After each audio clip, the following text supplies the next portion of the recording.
This is my stepsister, just a nurse. My sister said it the way you'd introduce a stain on a tablecloth, something to acknowledge before everyone politely ignores it. 120 guests at the Oakmont Country Club. Champagne flutes mid-air. My dad laughed first.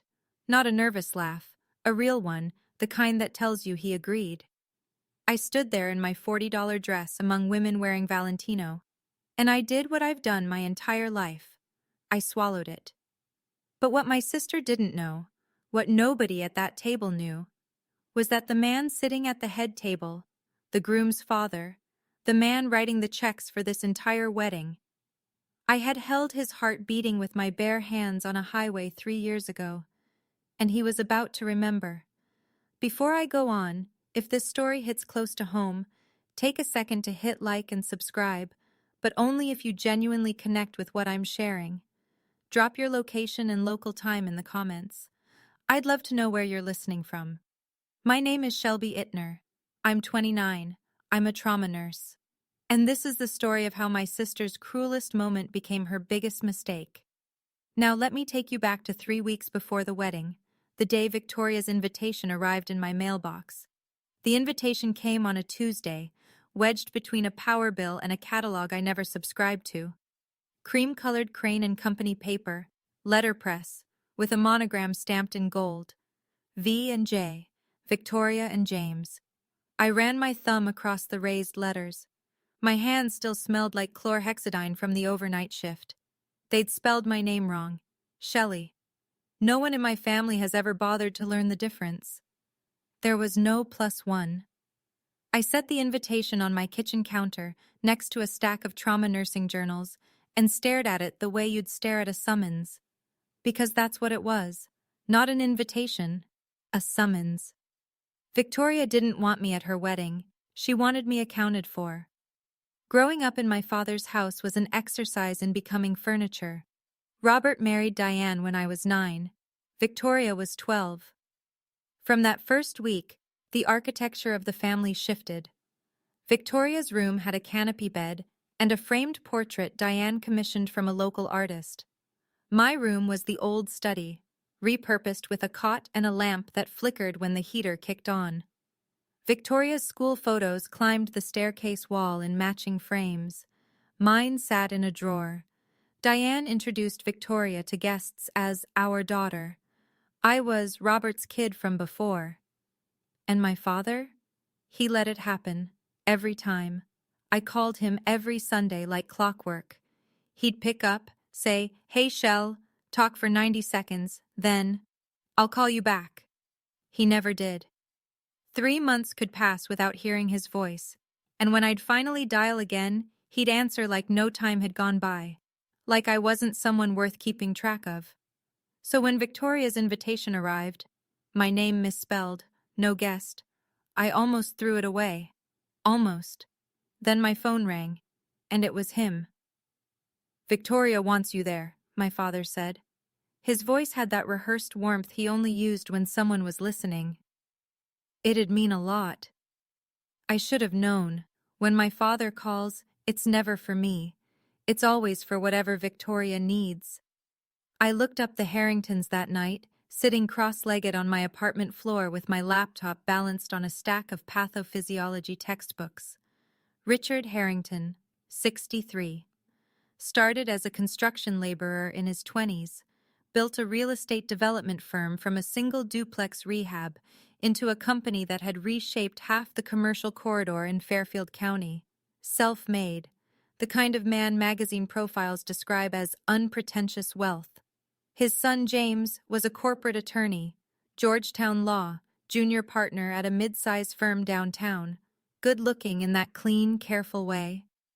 Victoria had been dating James for 2 years, and in that time, she'd constructed an entire mythology around our family. I pieced it together from her Instagram, the account she'd never let me follow, but never bothered to make private. Curated photos of Sunday family brunch at restaurants I'd never been invited to. Robert in a blazer she'd picked out. Diane with fresh highlights. Candles on the table. The captions read like ad copy. "Nothing matters more than family." The comments were a chorus. Your family is goals. So blessed. One photo had 47 likes. I wasn't in a single frame. Robert managed an Ace Hardware in Milford. Victoria told the Harringtons he was in the hardware industry. Diane used to cater small neighborhood events, sheet cakes and chafing dishes. And Victoria had repackaged her as someone who ran her own catering company. Everything about our family was a renovation, new paint over rotten studs. I found out later, from James himself, that Victoria had given the Harringtons a specific instruction about me. I overheard her telling Diane on the phone the week before the brunch, "We need her there for the family photo. After that, keep her invisible." The word landed like a closed fist. Invisible. That had always been the assignment. Here's the thing about being invisible at home. You learn to become essential somewhere else. My shift at St. Luke's Regional started at 7 a.m. and didn't end until the board was clear, which usually meant 19 hours later. That particular week, the week before Victoria's pre-wedding brunch, I worked 4 back-to-back 12s, 3 codes, 1 pediatric trauma that I still think about when the department goes quiet. A 60-year-old man whose heart stopped in the waiting room. I had my hands on his chest before the crash cart rolled in, and he walked out 5 days later carrying flowers for his wife. No one at St. Luke's cared who my stepsister was marrying. They cared whether my IV lines were clean and my assessments were sharp. Dr. Ellen Marsh, the attending who ran our ER like a submarine captain, had nominated me for the Nursing Excellence Award the year before. I'd won. The plaque sat in my locker at work. I never brought it home. I never posted about it. I never told my family.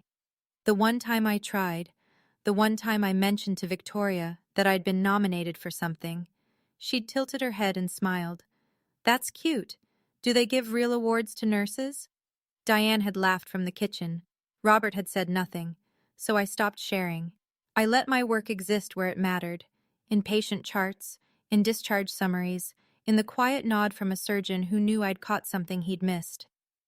The biggest case of my career had happened 3 years earlier. An 18-wheeler jackknifed on I-95 during a rainstorm. Multiple vehicles. I was driving home from a double shift when I came on the wreckage. What happened in those 47 minutes on that highway changed everything. But I'll get to that. In the ER, nobody asks what your family thinks of you. They just need your hands to be steady. The pre-wedding brunch was held at the Harrington estate, a stone colonial on 4 acres with a circular drive and hedgerows trimmed so precisely they looked architectural. I parked my Honda Civic between a Porsche Cayenne and a Mercedes S-Class and sat in the car for 2 full minutes, hands on the wheel, telling myself this was just one afternoon. Inside, everything smelled like fresh-cut peonies and old money. Caterers moved through the rooms with silver trays. Victoria had positioned herself at the center of the living room, magnetic, laughing at something Margaret Harrington said, her hand resting on James's arm like she'd been born there. I needed the restroom. A caterer pointed me down a hallway, past what turned out to be Richard Harrington's study. The door was open. I didn't mean to stop, but the walls caught me.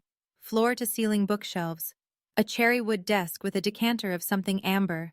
Macallan, I'd later learn, the 18-year. Framed business awards lined the shelves, and in the center of them, given more prominence than any deal tombstone or industry plaque, was a photograph. A man in a hospital bed, oxygen tubing, bruises across his jaw. Beside the frame, a small card, handwritten, that read, "To the Angel, on I-95. Next to it, a clipped newspaper article from the Fairfield County Register. The headline, "Local businessman survives horrific highway crash, thanks to off-duty nurse." I looked at the photo. The man's face was swollen, half covered in gauze. I didn't recognize him. I process hundreds of patients a year, and 3 years is a long time. Faces blur, details dissolve. I glanced at the article but didn't read past the headline. Then Richard Harrington walked in behind me. "That's my 2nd birthday," he said, nodding at the photo. "The day someone gave me my life back." I smiled politely. "That's incredible." He looked at me. held the look a beat longer than comfortable. Then Margaret called him from down the hall, and the moment broke. Victoria appeared at my elbow. "Stop bothering Mr. Harrington," she hissed. "Come on." She pulled me away before I could say another word. The brunch introductions happened in the garden, under a pergola heavy with wisteria. Victoria moved through them like a press secretary, poised, efficient, every sentence polished to a shine. My mother, Diane, she ran her own catering business before she retired. Diane beamed. Richard nodded, impressed. My stepfather, Robert, he's been in the hardware industry for over 20 years. Robert straightened his borrowed blazer and shook Richard's hand too firmly. Then Victoria moved to the next cluster of guests without pausing. She skipped me entirely. I was standing 3 feet away, holding a glass of sparkling water, and she turned her body like I was a pillar. Margaret Harrington noticed. She extended her hand toward me. "And who's this?" Victoria's smile tightened, barely, the way a stitch pulls before it tears. "Oh, that's Shelby. She's around." Margaret looked at me with genuine curiosity. "What do you do, Shelby?" Before I could answer, Victoria leaned in. "She works at a hospital, in some capacity." I met Margaret's eyes. "I'm a registered nurse in the emergency department at St. Luke's Regional." Margaret's eyebrows lifted. "ER? That must be incredibly demanding." Victoria's hand landed on Margaret's arm, redirecting her like a rudder. "It is. Anyway, Margaret, I wanted to show you the floral mock-ups for the centerpieces.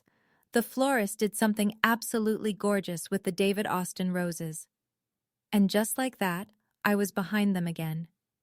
Walking back through the house, Victoria fell into step beside Diane and whispered something I caught only in fragments. But one sentence landed whole.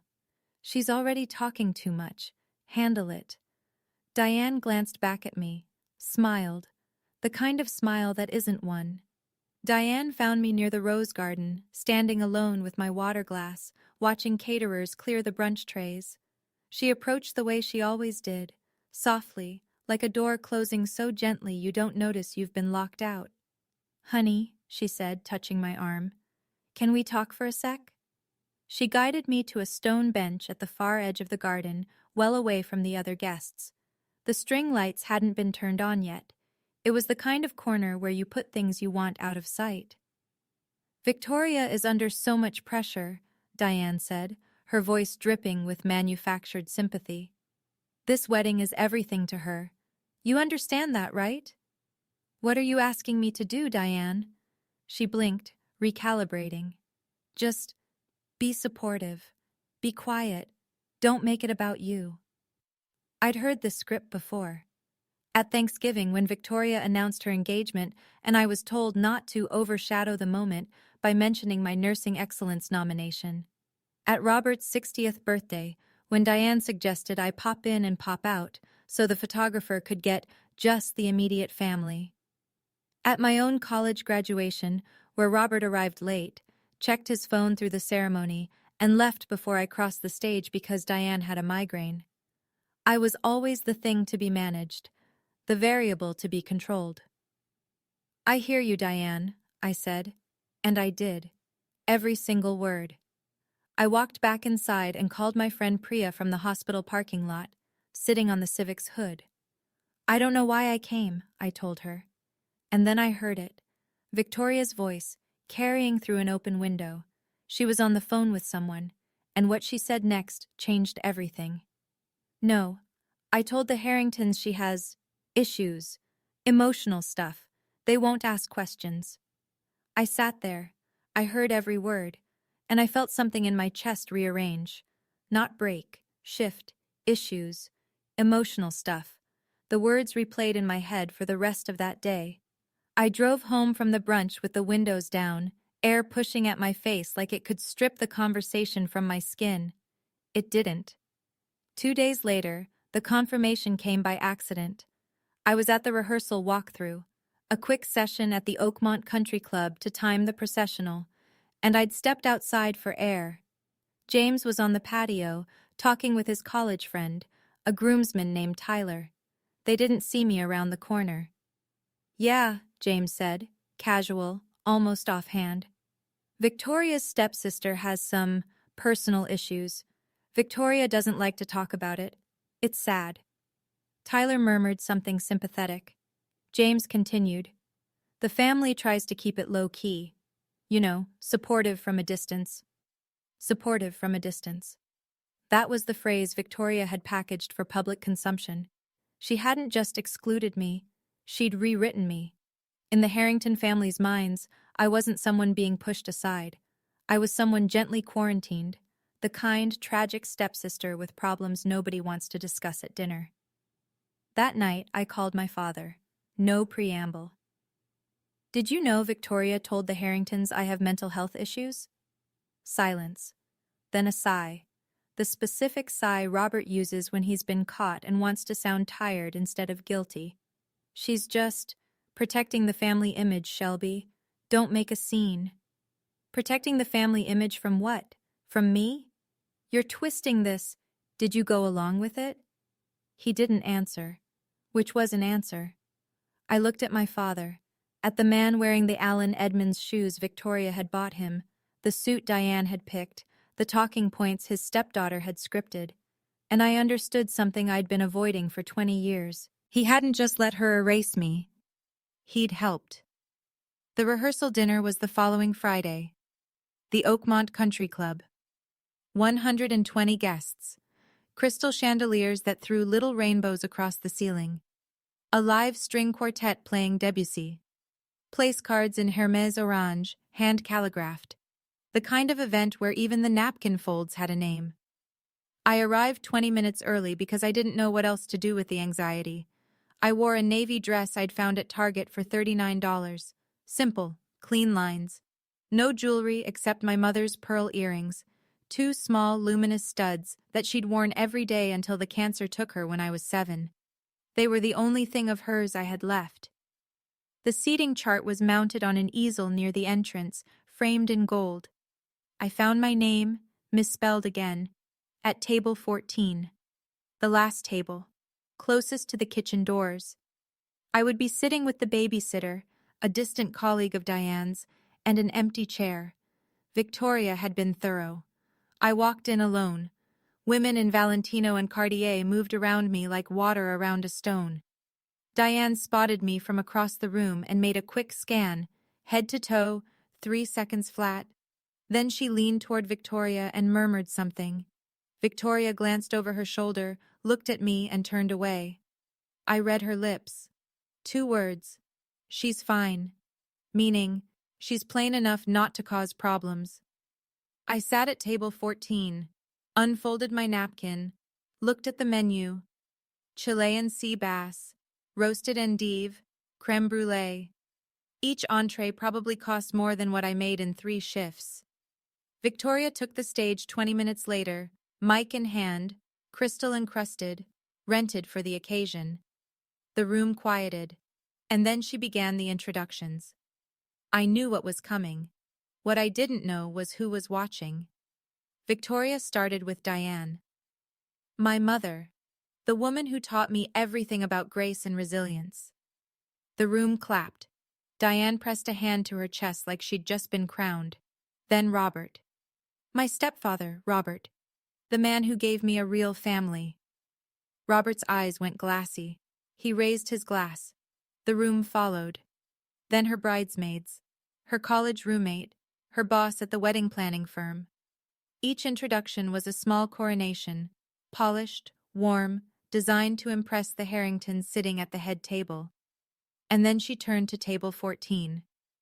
And this, she paused. The pause was practiced. I knew it, because I knew Victoria, and she never left silence unscripted. This is my stepsister, Shelby. She's... Another pause. A tilt of the head. A performative little smile. Just a nurse. She said, just the way you'd say only, like an apology for something that couldn't be helped. Then quickly, anyway, my father laughed. A real, full laugh, the kind you give when a joke lands exactly right. Diane smirked, one corner of her mouth lifting in satisfaction, like a box had been checked. A few guests laughed along, not out of cruelty, just reflex. When the bride laughs, the room follows. 120 people looked at me for 3 seconds. Then the conversation resumed, and I dissolved back into the wallpaper. I sat with my hands folded under the table, fingers pressed into my palms so hard I'd find half-moon marks later. I didn't cry. I didn't stand. I didn't leave. But I noticed something. At the head table, one person wasn't laughing. Richard Harrington. He was staring at me. His champagne glass was untouched. He leaned toward Margaret and said something I couldn't hear. Then he turned to James, and I saw his lips move around 5 words. That girl. I've seen her before. Victoria's toast came 30 minutes later. She held the crystal mic like a scepter, backlit by the chandeliers, her silhouette cut against a wall of white roses. I want to tell a story about family, she said, smiling at the room. Growing up, my little stepsister always wanted to help people. She'd bandage the dog. She'd make ice packs for scraped knees. Polite laughter. I guess she eventually found her level. The room chuckled. Robert raised his glass. Diane touched her collarbone and smiled with her eyes closed, as if savoring music. I sat at table 14 with my hands wrapped around a water glass. The babysitter beside me, a college sophomore named Grace, glanced at me sideways with the expression people wear when they know they're witnessing something ugly and don't want to get involved. After the toast, a woman from Victoria's side approached my table. Blonde, mid-40s, cocktail rings on 3 fingers. So you're the stepsister. What do you do, like empty bedpans? She laughed at her own joke before I could respond. I looked at her. Among other things, last Tuesday, I assisted in an emergency thoracotomy. We cracked a man's chest open in the trauma bay and repaired a lacerated ventricle. He lived. The woman's smile collapsed. She opened her mouth, found nothing, and excused herself. Victoria materialized within seconds. Shelby, don't bore people with work stories. I said nothing. I didn't need to. The silence after the word lived had done the work for me. But across the room, I noticed something shift. James, standing near the bar, was watching his fiancée with an expression I'd never seen on him before. A faint crease between his eyebrows, the beginning of a question he didn't know how to ask yet. Victoria cornered me in the powder room an hour later. White marble countertops, Aesop soap dispensers, monogrammed linen towels folded into fans. She closed the door behind her and the sound was very final. Listen to me. Her voice was flat and clean, stripped of the performance she wore in public. Tomorrow is my wedding. My wedding. You will sit. You will smile. You will say nothing. Don't talk to the Harringtons. Don't talk about your job. Don't talk. Period. I met her eyes in the gold-framed mirror. Why did you tell them I have mental health issues, Victoria? She didn't flinch, didn't deny it. I told them what they needed to hear. You lied about me. I managed the narrative.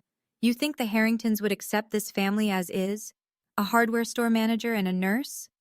She said nurse, the way someone might say rash. I'm building something here. This wedding is the most important day of my life. Don't destroy it. You're asking me to pretend I don't exist. I'm asking you to know your place. Know your place. 3 words.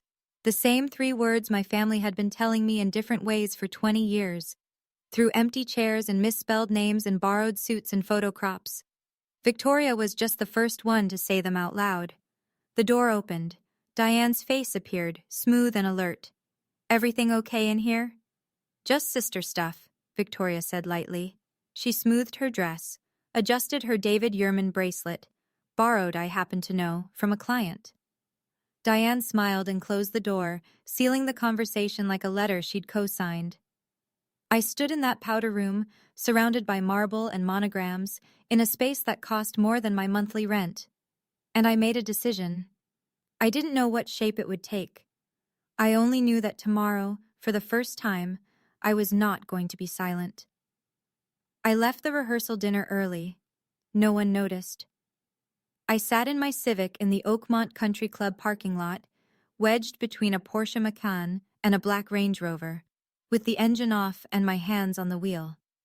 The keychain charm that said RN, a gift from the ER team after my first year, caught the streetlight and threw a tiny reflection onto the dashboard. I could drive home. I could skip the wedding. I could let Victoria have her perfect day and go back to the ER, where people actually needed me, where my name was spelled correctly on every chart I signed. Nobody in that ballroom would miss me. That was the entire point of Table 14. I called Dr. Ellen Marsh. She picked up on the second ring. She always did, even off shift, because that's who Ellen was. They called you just a nurse? Her voice was steady, the way a scalpel is steady. Shelby, you've saved more lives in 1 year than most people do in a lifetime. Don't let anyone shrink you. I looked through the ballroom's floor-to-ceiling windows. Inside, the party continued without a single person missing me. And then I saw Richard Harrington. He was standing alone at the bar, a glass in his hand, staring out through the same window I was looking through. For a moment, our eyes met across the glass and the parking lot and the distance between what I was and what they thought I was. Then my phone buzzed, a text from a number I didn't recognize. "This is Margaret Harrington. I got your number from the guest list. I just wanted to say, I'm glad you're here tomorrow. Richard was asking about you." I read it 3 times. I didn't understand why she'd sent it. I wouldn't understand until tomorrow.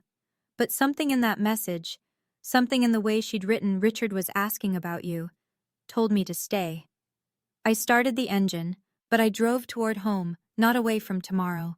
You know, sitting in that parking lot, I almost drove away. I almost let Victoria win, again. And I think a lot of you know that feeling, that moment when your hand is on the steering wheel and you're asking yourself, is it worth it? If you've ever stayed when everything in you wanted to leave, tell me in the comments, what made you stay? And if this story is pulling you in, hit subscribe. The part that changed everything is coming. The wedding was held on the Harrington estate. 200 guests. Flower arrangements flown in from the Netherlands. Peonies, garden roses, trailing jasmine. Victoria wore a Reem Acra bridal gown that caught the September light and turned it into something holy. A string orchestra played during the ceremony. A jazz band warmed up behind the tent for the reception. The whole thing looked like it had been art-directed. I arrived early because I didn't trust myself to arrive at all. Victoria intercepted me in the driveway. "Why are you early? Stay out of photos until I call you." She called me once, for the full family shot. The photographer positioned me at the far edge, behind Diane's shoulder. I'd see the photo later. My face was cropped out of every version Victoria posted. At the reception, I found my seat. Table 18, near the service entrance. 2 of the chairs at my table were empty, guests who hadn't shown. The tablecloth was slightly wrinkled. The centerpiece had fewer stems than the others. I'd been placed as close to invisible as geometry allowed, but then Richard Harrington appeared. He was working the room, table by table, shaking hands and thanking people for coming. When he reached table 18, he didn't shake my hand. He pulled out a chair and sat down. "You know," he said, turning his glass slowly, 3 years ago, I almost died on I-95. A truck hit my car head-on. I was pinned. And for 47 minutes, before any ambulance arrived, one person kept me alive. He told me about the rain, the broken glass, the woman who crawled through the wreckage and held his head still. She talked to me so I wouldn't lose consciousness. The paramedic said if she hadn't been there, I'd be in a box, not at this wedding. My heart was hammering, but I still didn't make the connection. 3 years, hundreds of patients, faces blur. He looked at me. "I'm sorry. You remind me of someone." Then someone called his name from across the tent, and he stood, squeezed my shoulder, and walked away. Victoria's reception speech was her masterpiece. She stood at the center of the dance floor, a wireless mic in one hand, Her other hand pressed to her heart, and she thanked every person who had ever made her feel like she mattered. Diane. My rock, my compass, my first best friend. Robert. My hero, the man who showed me what a real father looks like. Her bridesmaids, her college roommate, her boss, James's groomsmen, the Harringtons. My new family, the people I've been waiting my whole life to find. She thanked the florist, the caterer, the string quartet. She thanked the venue coordinator by first and last name. She did not say my name. Not once. Not even in passing. 200 people applauded. Diane nodded with the satisfaction of someone watching a plan execute flawlessly. Robert raised his glass. No one noticed the omission because you can only notice someone missing if you knew they were supposed to be there. I sat at table 18 with 2 empty chairs and a centerpiece that was already wilting, and I listened to my sister thank every person in her orbit except me. James leaned toward Victoria afterward. You didn't mention Shelby. Victoria touched his cheek. She prefers it that way. Trust me. I went to the restroom, locked the stall, looked at myself in the mirror. My mother's pearl earrings catching the vanity light, my eyes dry, my face completely still. I touched the earrings. Mom would have called my name. Mom would have called it first. The door opened. Margaret Harrington walked in. She saw me. She didn't pretend she hadn't. I noticed you weren't mentioned, she said quietly. Are you okay? I'm used to it. Margaret held my gaze. No one should be used to that. I found my father on the patio, leaning against the stone railing with a glass of Macallan 25, poured from the Harringtons' private bar, paid for by the Harringtons' money, held in the Harringtons' crystal. Dad? He turned. There was a flash of something in his eyes. Recognition, maybe, or the faint discomfort of a man who knows he's about to be asked a question he can't deflect. She didn't say my name, in front of 200 people. Robert exhaled through his nose. Shelby, don't do this tonight. It's Victoria's day. When is it my day, Dad? When has it ever been my day? You're being dramatic. This is exactly what Victoria says about... He stopped. About what? That I'm unstable? That I have issues? You told them that too, didn't you? He looked away, down at the garden, at the fairy lights wrapped around the boxwood, at anything that wasn't me. That was his answer. It was always his answer. The look away, the silence, the retreat into some private distance where he didn't have to account for the daughter he'd stopped parenting 2 decades ago. I'm done, I said. He flinched. Not done with this wedding. Done waiting for you to see me. I turned and walked back toward the ballroom. He didn't call after me. He didn't follow. He stood on the patio in his borrowed suit, drinking borrowed scotch, and let me go the way he'd let me go every day since he married Diane. The worst pain wasn't being erased by my sister. It was watching my father choose to help her do it. I pushed through the ballroom doors and stopped. Richard Harrington was at the bar, alone, looking at his phone. On the screen, I could see it from where I stood, was a newspaper article. Old, yellowed, and he was staring at it with the kind of focus that precedes recognition. He looked up, looked at me, set the phone down, and started walking toward me. He stopped 2 feet in front of me. His phone was still in his hand, the screen still lit. I could see the article's headline at an angle. Local businessman survives horrific highway crash. The same article that hung framed in his study. Excuse me. His voice was careful, controlled, the way someone speaks when they're holding something fragile. Can I ask you something? Where did you work 3 years ago? St. Luke's Regional, I said. I still do. The ER. It wasn't a question. Yes. Were you on I-95 that night, November 14th? And there it was. The date, the highway, the night that had lived in my body for 3 years, in my hands, in my shoulders, in the way I still flinch when I hear tires lock on wet pavement. Yes, I said. My voice cracked for the first time all night.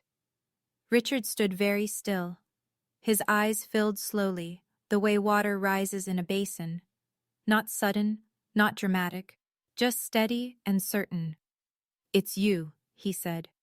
"Mr. Harrington, you held my head for 47 minutes, in the rain. You talked to me so I wouldn't lose consciousness.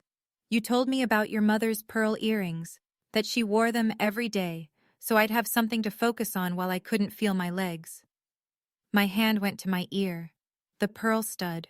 Mom's pearl stud. The one I'd been wearing that night on the highway. The one I'd described to a bleeding, trapped stranger to keep him anchored to something gentle while the sirens were still miles away. Richard's gaze dropped to the earring. His jaw tightened, and his voice broke open. "It is you." Then Victoria's voice crackled through the speakers. "Attention, everyone! Time for the father-daughter dance!" Richard had to go, but he took my hand, both of his hands around both of mine, and said, "Don't leave. Please, I have something to say tonight." For 3 years, he'd been looking for me, and I'd been here, in his son's family, sitting at table 18. The father-daughter dance played out under a canopy of fairy lights. Victoria and Robert moved across the floor to "What a Wonderful World," and the room sighed on cue. Victoria rested her head on Robert's shoulder and smiled for the photographer. It was a beautiful image. It was always a beautiful image with Victoria. I stood near the edge of the tent and watched Richard disappear through a side door. He was gone for 12 minutes. I counted. What I learned later, what Richard told me himself, was this. He walked to the far end of the garden, took out his phone, and called St. Luke's Regional Medical Center. The night operator connected him to the ER. Dr. Ellen Marsh was on call. "I'm looking for records of a trauma nurse named Shelby Ittner," Richard said. "She was involved in a multi-vehicle accident on I-95, November 14th, 3 years ago. The patient was Richard Harrington." There was a pause. Then Ellen's voice, steady as always. "Shelby was the lead nurse on scene that night. She stabilized you for 47 minutes before EMS arrived. She received a formal commendation from the hospital. Mr. Harrington, honestly, she saved your life. Can you email me the commendation letter? I can send it right now." 3 minutes later, Richard's phone buzzed. The email arrived from St. Luke's office of the chief nursing officer. Attached, a formal commendation letter signed by the chief of surgery and the hospital director. It described the incident in clinical, precise language. Shelby Ittner, RN, BSN, demonstrated extraordinary poise under extreme conditions, stabilizing a critically injured patient with suspected cervical spine trauma using manual inline stabilization for 47 minutes in adverse weather. Richard read it twice, closed the email, called Margaret. "I need the mic after the toasts," he said. "I have an announcement." Margaret paused. "What kind of announcement?" "The kind this family needs to hear." I went back to table 18. The dance floor was full now. Victoria was glowing, spinning with James, then with Robert, then with a groomsman. The room orbited around her. Diane was photographing everything, curating the night in real time. I sat alone with the empty chairs and the thinning centerpiece and my reflection in the blade of a dinner knife. The pearl earrings looked back at me, 2 small points of light in all that dark. Then Margaret Harrington sat down beside me. She didn't announce herself, didn't make a scene. She simply pulled out the chair next to mine at the worst table in the room, placed her clutch on the tablecloth, and settled in like she'd chosen this seat on purpose. Her Loro Piana shawl draped across the back of the chair, understated, expensive, quiet in the way true wealth is quiet. We sat in silence for a while. Then she spoke. "Richard told me about the highway." I looked at her. "He remembers more than I expected. He remembers everything. He talks about that nurse every Thanksgiving, every single one." She folded her hands. "You saved the most important person in my life, and you never once came forward." "I didn't do it for recognition, Mrs. Harrington. I did it because I was there and I knew what to do." "I know," she said. That's exactly why you deserve it. A pause. The jazz band shifted into something slower. What's he going to do? I asked. Margaret looked at me with an expression I hadn't seen directed at me in a very long time, something close to maternal protection. What he should have done if he'd found you sooner. She reached over and covered my hand with hers. And I let her. Because for the first time that night, someone was sitting with me who wanted to be there. Margaret Harrington, a woman who owns more than most people will ever see, chose to sit at my empty table. And in that moment, I understood something. Respect has nothing to do with where they seat you. It's about who chooses to sit with you. Now, the next part of this story. I still get chills telling it. If you want to hear what Richard said to that room full of people, make sure you're subscribed and keep watching. The toasts ended, the jazz band lowered their instruments, the MC stepped forward, adjusted his lapel mic, and smiled. Ladies and gentlemen, the father of the groom would like to say a few words. Applause. 200 chairs shifted as people turned toward the stage. Richard Harrington stepped into the spotlight looking like a man who had been waiting 3 years for this exact moment. Victoria, standing near the cake table, beamed. She adjusted a strand of hair and leaned into James. This was the part of the night she'd choreographed. The Harrington patriarch praising his new daughter-in-law, welcoming her into the family, sealing the image. Richard gripped the mic and didn't smile. Most of you know, he began, his voice carrying through the tent with the weight of someone accustomed to rooms listening, that 3 years ago, I was in a serious accident. An 18-wheeler jackknifed on I-95 during a rainstorm. It struck my car head-on. My door was crushed inward. My legs were pinned. The steering column was against my chest. The room went still. Even the caterers paused. For 47 minutes, before any ambulance, before any paramedic, before any rescue tool could reach me, one person kept me alive. A woman.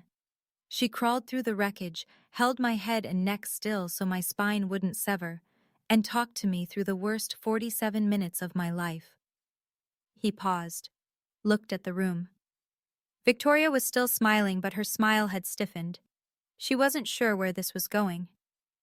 I never found her, Richard continued. The hospital wouldn't release her name. Privacy regulations. I searched. I hired people to search. I set up a foundation in her honor. For 3 years, I called her the Angel on I-95. He took a breath. Tonight, I found her. The room didn't breathe. Richard turned and looked directly at table 18. The woman who saved my life, Richard said, is sitting right here, at table 18. 200 heads turned. 200 pairs of eyes landed on me. The girl in the navy dress at the worst table, the one with the thinning centerpiece and 2 empty chairs. Her name is Shelby Ittner. Silence. Absolute physical silence, the kind where you can hear the ice melting in the glasses. Richard's voice didn't waver. 20 minutes ago, the woman standing next to me on this stage introduced Shelby as just a nurse. He turned slowly toward Victoria. Her smile was gone. Her face had gone the color of the tablecloths. Let me tell you what just a nurse means, Richard said, and his voice dropped into something low and unbreakable. It means kneeling in broken glass in the rain at 11 o'clock at night. It means holding a stranger's head still for 47 minutes so his cervical spine doesn't sever. It means talking about your mother's pearl earrings, the ones she's wearing right now, to keep a dying man conscious when there's nothing else left to hold on to. He held up his phone. The screen faced the audience. The email from St. Luke's, the commendation letter, the hospital seal. This is from St. Luke's Medical Center, a formal commendation signed by the chief of surgery and the hospital director. It says Shelby Ittner demonstrated extraordinary poise under extreme conditions, that she was solely responsible for stabilizing me until the paramedics arrived. Someone at a middle table started clapping, then another, then a wave, rising from the back, sweeping forward, until nearly every person in the tent was standing. Victoria stood frozen on the stage. Robert had set his glass down and was staring at me with an expression I'd never seen from him. Something between shame and awe, like he was looking at a stranger he should have known. James turned to Victoria. His voice was quiet, but in the silence, it carried. "You told me she had mental health issues. You lied to me." The standing ovation collapsed into a held breath. Every eye was on Victoria. James stood 3 feet from her, arms at his sides. "Did you tell the Harringtons Shelby was mentally unstable?" Victoria's hands fluttered to her necklace, a nervous gesture I recognized from childhood, the one she deployed when a lie was about to meet daylight. "James, this isn't the time. Answer me." The tent was a courtroom, 200 witnesses, no objections. Victoria tried to smile. It came out wrong, too wide, too bright, the social reflex of a woman who'd spent her entire life performing. "I was just trying to keep things simple." Margaret Harrington rose from table 18. Her voice was calm, cultured, and utterly devastating. "Simple? You lied to our family about the woman who saved my husband's life. You fabricated a mental health condition so you could hide her at the back of the room." Robert took half a step forward. "Let's not blow this out of proportion." Richard cut him off without raising his voice. "Robert, with respect, your daughter fabricated a story about your other daughter's mental health to manipulate my family. That's not a proportion issue. That's a character issue." Victoria's eyes went wet. Tears spilled. Practiced. Fast. The kind that appear on command. Diane moved toward her, reaching out, but Victoria pushed her mother's hand away, and her voice cracked into something raw. "This is her fault," she said, pointing at me. "She should have stayed invisible." A gasp moved through the room like wind through curtains. 200 people heard it. The babysitter at my table, the caterers near the kitchen. James. Richard. My father. She should have stayed invisible. Nobody coached her to say that. Nobody scripted it. And that made it the most honest thing Victoria had said all night. Richard reclaimed the mic. The room was still ringing with Victoria's outburst, but he stood at the center of it like a man who had weathered worse than a wedding gone sideways. "I didn't plan to do this tonight," he said. His voice was rough at the edges now, the way voices get when emotion has been held down and is finally permitted to rise. "But I think the timing couldn't be more right." He straightened, looked at the room. 3 years ago, after the accident, I established the Harrington Foundation First Responder Scholarship, $200,000 annually for nurses and EMTs who demonstrate exceptional dedication in the field. Murmurs rippled through the tent. I've spent 3 years looking for the right person to receive the inaugural award. I looked across the state, across the country, reviewed dozens of nominations. He shook his head slowly. And she was here, at table 18, in a $39 dress. He stepped down from the stage. The spotlight followed him, the same light that had been illuminating Victoria's $12,000 Reem Acra gown, now tracking a 63-year-old man walking toward the back of the room. He stopped at my table, extended his hand. "Shelby Ittner, on behalf of the Harrington Foundation, I'd like to officially invite you as the first recipient of this scholarship. It will fund advanced trauma nursing certification, continuing education, and anything you need to keep doing what you do." I stood. My legs were unsteady, but my eyes were dry. I took his hand. The room stood with me, 200 people, a standing ovation that shook the tent poles. Richard leaned in and said quietly, "Just for me. Thank you for my life." Behind us, Victoria remained on the stage, alone, under the spotlight that no longer belonged to her. Her wedding, her guests, her stage.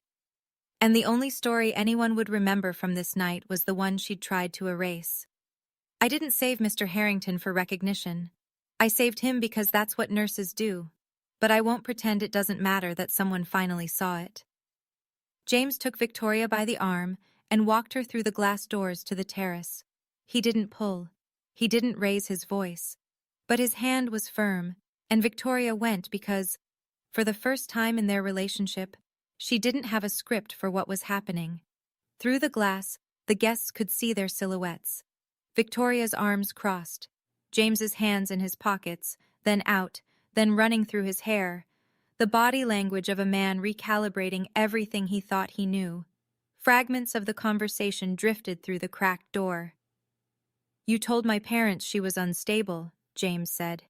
"You had me believing my own wife's stepsister was someone to pity. What else have you lied about?" "Everything I did was for us, James, for our image." "Our image? I married you because I thought you were kind. My father almost died, and the person who saved him was sitting in the back of our wedding because you put her there. She's nobody. She's the reason my father walked me down the aisle today. She is somebody." Silence. Then James's voice, lower now but still carrying. "Here's what's going to happen. You're going to apologize to Shelby. Not later. Tonight. In front of the people who watched you humiliate her. James? And Monday morning, we're calling a marriage counselor. We start next week. You can't be serious.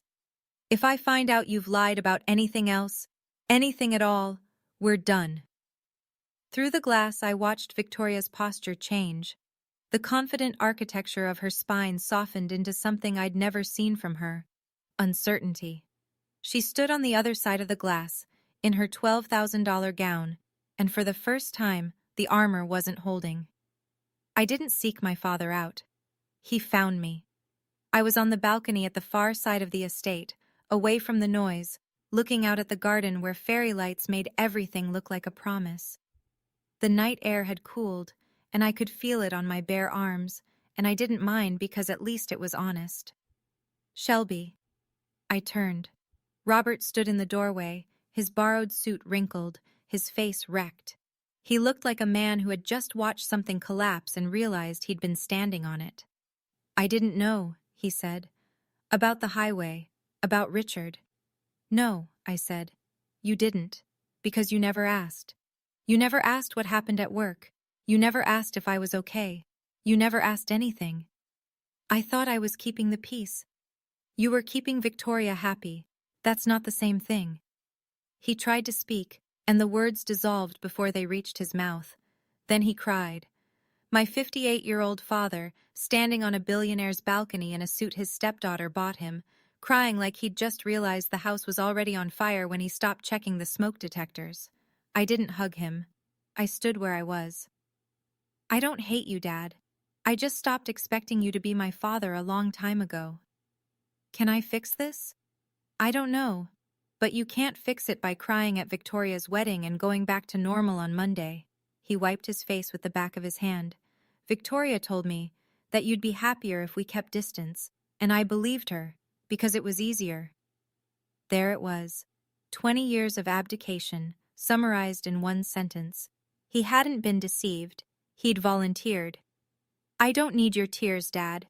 I need you to remember this feeling on a regular Tuesday when Victoria asks you to pretend I don't exist again." He nodded. I walked back inside. Victoria came back into the ballroom 15 minutes later. Her makeup had been touched up, but her eyes were red underneath the concealer, and her posture carried the stiffness of a woman who had just been given an ultimatum by the man she married 3 hours ago. James walked beside her, not touching her. Present, but separate. She took the mic. The third time that night. The first time she'd introduced her family. The second time, she'd given her toast. This time, the room knew what was coming, and the silence was a different species of quiet. Expectant. Judicial. "I owe someone an apology tonight." Her voice was thin. She scanned the room as if searching for an exit strategy. Found none. "Shelby, I shouldn't have introduced you the way I did. I'm sorry." She stopped. The room waited. You could hear the ice. Margaret spoke from her chair. Her voice was polite, precise, and relentless. "And the lies about her mental health?" Victoria's composure cracked. A visible fracture, like a hairline in porcelain. I told the Harringtons things about Shelby that weren't true. I'm sorry for that too." The apology landed in the tent like a coin dropped in a cathedral, small, hard, echoing. It wasn't enough, and everyone knew it, but it was what one night could extract. I didn't go to the stage, I didn't hug her. I didn't say, "I forgive you," because forgiveness isn't a reflex, it's a decision that deserves time. I met her eyes across the room and nodded once. That was all. James leaned into the mic. "Shelby, my family owes you more than an apology, and we intend to show it." Victoria stood beside her new husband, hearing her own wedding rewritten in real time, and for the first time in her life, she had no control over the story. She apologized with the same mic she'd used to humiliate me. I didn't need to hear her say she was sorry. I needed her to hear herself say it. The reception continued, because weddings have momentum even when the ground shifts beneath them. The jazz band played, guests danced, cake was cut, but the energy in the room had turned, not sour exactly, but honest. People spoke more quietly. Laughter came in smaller doses. Richard found me in the garden, sitting on a stone bench near the magnolia tree, where the ceremony had taken place hours earlier. The chairs had already been cleared. The aisle runner was gone. It was just grass and lanterns now. He sat beside me and reached into his jacket. "I want to show you something." From his wallet, weathered brown leather cracked at the folds, he pulled a small, creased piece of paper. He unfolded it carefully, the way you handle something you've carried too long to treat roughly. It was a printout, medical records, and at the top, in clinical typeface, "Lead Nurse S. Ittner." "I've carried your name in my wallet every day for 3 years," he said. "I didn't know your face, I didn't know your voice, but I knew your name, and I knew that I was alive because of it." I looked at the paper, worn soft at the creases, the ink fading. He hadn't just saved it, he'd lived with it. "When that woman said 'just a nurse' tonight," he continued, "I wanted to stand up right there. I wanted to turn the whole room upside down, but I needed to be sure first." "Why does it matter to you?" I asked. "After 3 years." He looked at me with the absolute clarity of a man who had been given a second life and had spent every day of it trying to earn it.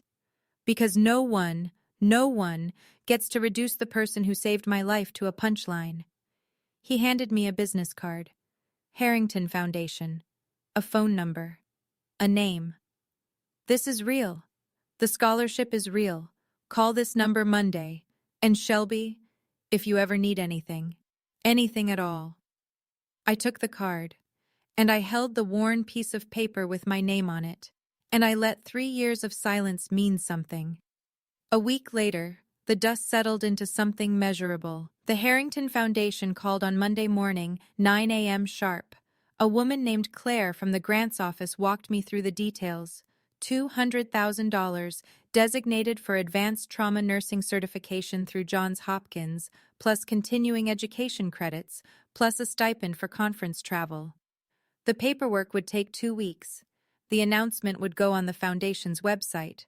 My name, spelled correctly, would be listed as the inaugural recipient. I signed the forms at my kitchen table, in scrubs, before a 12-hour shift. Victoria and James began marriage counseling that same week. I heard through Robert, who had suddenly developed the capacity for phone calls, that the Harringtons had put conditions on the house they'd planned to help the couple purchase. No financial support until 6 months of counseling were completed. Victoria's social circle contracted like a fist. Friends of the Harringtons, the people who actually mattered in the world Victoria was trying to enter, stopped returning her calls.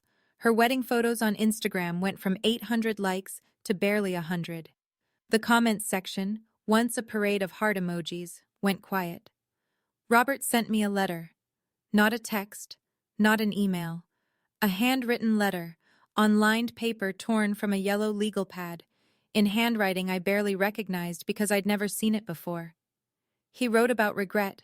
He wrote about the things he should have said at my graduation, at my nursing school pinning ceremony, at every dinner table where he'd let someone else narrate my life. He wrote that he was sorry. I read it. I folded it. I put it in my nightstand drawer. I didn't write back. Not because I was punishing him, because some apologies need to sit before you know whether they're seeds or just words. Diane didn't call, didn't text. That was Diane. When there was nothing left to gain, she disappeared, consistent to the end. Victoria's apology cost her nothing that night. The real cost came after, when the people she'd been performing for stopped watching. I went back to work the Monday after the wedding, and the ER didn't care about anything that had happened in a tent full of champagne and fairy lights. A construction worker came in with rebar through his forearm. A teenager overdosed in the ambulance bay. A grandmother coded in room 4, and we brought her back. Dr. Ellen Marsh caught me in the hallway between traumas. She leaned against the wall with her arms crossed and her reading glasses pushed into her hair. Richard Harrington called the hospital again this morning, she said. Wanted to thank the nursing staff personally. He specifically mentioned you. She paused. He said you're a hero. I'm a nurse, I said. That's more than enough. Ellen smiled, the rare, unguarded kind she saves for moments she means. Yeah, it is. I didn't tell my colleagues the full story. I didn't post about it. The same way I'd never posted about the Nursing Excellence Award, or the thoracotomy save, or any of the hundreds of moments that made me who I am. My work lives where it matters. In the charts, in the outcomes, in the patients who walk out the doors they were carried through. But something had shifted. Not in the world. In me. I touched my mother's pearl earrings in the locker room mirror before my shift. They'd always been a reminder of what I'd lost. Now they were something else. A thread that connected every version of me. The 7-year-old who lost her mom. The teenager who disappeared into her father's new family. The 26-year-old who knelt on broken glass in the rain and held a stranger's life in her hands. The 29-year-old who sat at table 18 and refused to leave. I didn't plan any of this. I didn't scheme or strategize. I just lived my life, did my job, and eventually, the truth caught up. The revenge wasn't what Richard said on that stage. The revenge was 20 years of becoming someone Victoria could never diminish, no matter how hard she tried. Real strength isn't loud. It's the 47 minutes in the rain when nobody's watching. If you're sitting at table 18 in your own family, if someone has told you that your work, your life, your contribution is just anything, I want you to hear this. You are not your family's opinion of you. You are not the worst table at the party. You are what you do when no one's clapping. Last week, I received a card in the mail. Handwritten, cream-colored stationery, thick and heavy the way real paper feels, from Richard Harrington. It was a Thanksgiving invitation. Our table seats 12, he'd written. There's a chair with your name on it, spelled correctly. It was the first time in years someone had invited me to a table where I wasn't an afterthought. I pinned the card to my refrigerator with a magnet shaped like a stethoscope. It sits next to my work schedule and a photo of my mother, the one where she's laughing with her head thrown back, pearl earrings catching the light. I don't know what happens next with my father. I don't know if Victoria will change or just learn to hide the parts of herself that got exposed. I don't know if Diane will ever pick up the phone. But I know this. I'm not waiting for any of them anymore. This morning, I clipped my badge to my scrubs. S. Ittner, RN, BSN. I put in my mother's pearl earrings. I drove my Civic to the hospital. I walked into the ER, and the charge nurse handed me 3 charts before I'd poured my coffee. My mother used to say, "Help people, and the right people will find you." It took 29 years, but she was right. My name is Shelby Ittner. I'm just a nurse. And that's the most powerful thing I've ever been. That's my story. And I know it's long, but if you made it this far, it means something and it spoke to you. So here's what I want to ask. Do you think Victoria will really change? Or do people like her just learn to hide it better? Drop your answer in the comments. Change or hide. I read every single one. If this story made you feel something, give it a like. It helps more people hear it. And if you want more stories like this, check the description for a playlist that'll keep you going. Thank you for listening. Take care of yourselves. And remember, you are more than what they call you.